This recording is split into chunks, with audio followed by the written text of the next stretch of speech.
And the problem is the church is not diligent, vigilant enough to recognize this. This is not a game. Young men, young women, you need to be taking notes, you need to be learning, you need to be listening. Because the enemy has a plan to destroy your life. Those people in prison, those people addicted to drugs, those young people that we know in this church. Last year, relatives of people in this church, 2 18-year-olds dead of drug overdose. They didn't plan to be dead today. Amen. That's what you got to realize. They didn't plan to be dead at 18 years old. No one ever does. No one ever plans to be a prisoner. But Satan has a plan. He has a scheme. And he's been practicing this plan for 6,000 years at least. And he's getting good at his job.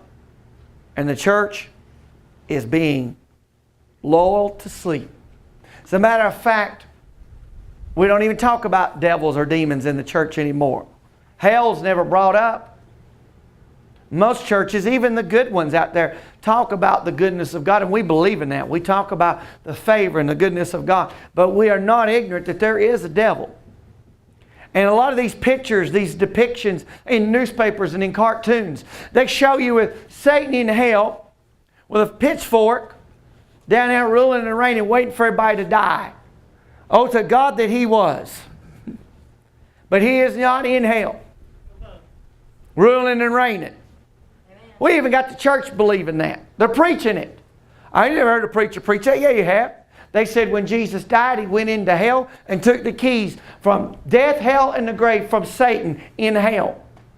How could He take it from Satan in hell unless Satan was in hell? So that preacher believes he's in hell. I don't believe he's in hell. So that's about the stupidest message I've ever heard. But it's preached all over television. Jesus went and got the keys from Satan in hell. No, He didn't. Because the devil's not there. Amen. I'm sorry. That messes with your theology. I like to shake you up a little bit. Because tradition of men and doctrines of devils has filled the church. There's a lot of preaching going on that ain't gospel. Satan is alive and well on the planet Earth. He's moving to and fro. Let's look at some of our scriptures here. Let's look at Job. In Job chapter 1, Satan appears before God. This is where he is, not in hell. The Lord said to Job, "Whence comest thou?" He said, Where you been, man? What's up? Satan said to the Lord, "From going to and fro the earth, walking up and down it." Now Peter commented on that in 1 Peter 5 and 8, and he said, "Be sober, be vigilant, because your adversary the devil, as a roaring lion, walketh about seeking who he may devour." Jesus said in John 10, in describing him, He said, "The thief cometh but to steal, to kill, and to destroy." He is a destroyer. He is a killer. He will try to devour you. That is his job. But most of us are walking around. Do.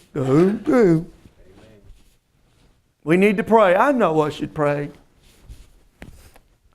I know I should read my word. Boo. And the devil goes, pow!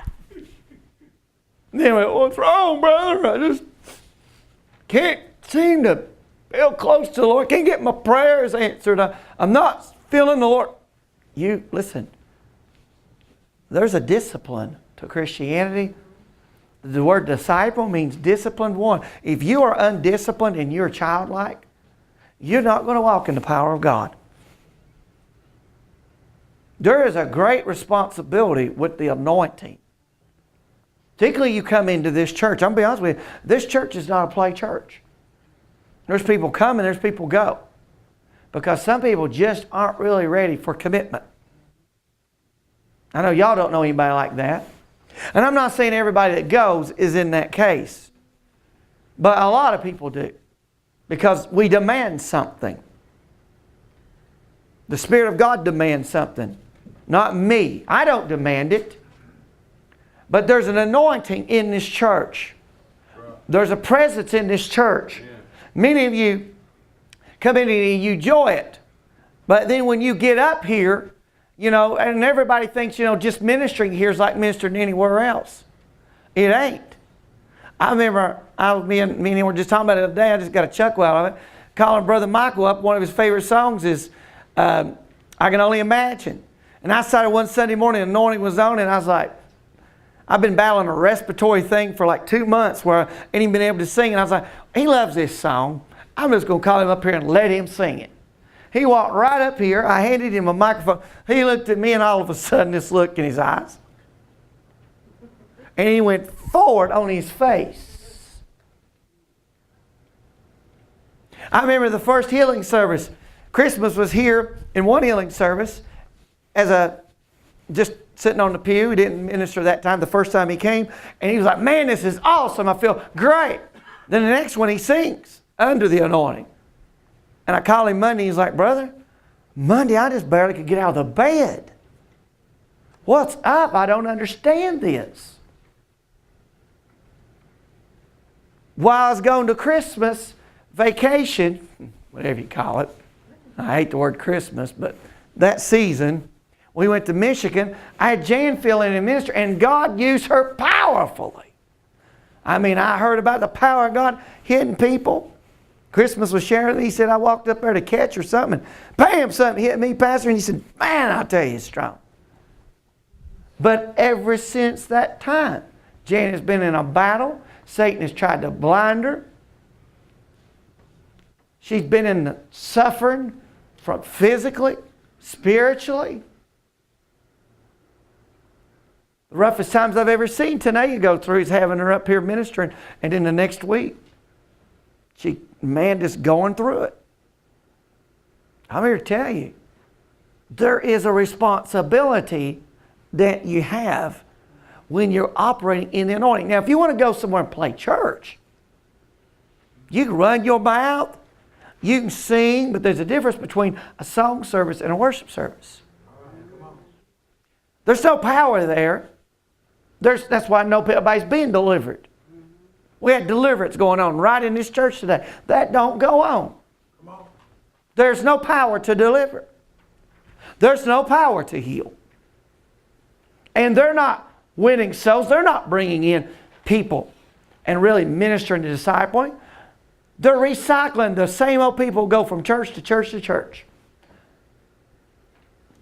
God is wanting to establish a ministry here with the anointing that's going to stand. It's going to stand, as it's read back there in Ephesians, against the schemes of Satan, against the wiles of the devil, against his plans, against his devices. I'm tired of seeing churches rise up and then be scattered. 90% of churches fail. There's a church pop up on every street corner. You just walk. They will not be here 90% of the time next year. When we started, most people didn't think we'd make it. But it's not by might. It's not by power. It's by my Spirit. Be strong in the strength of the Lord.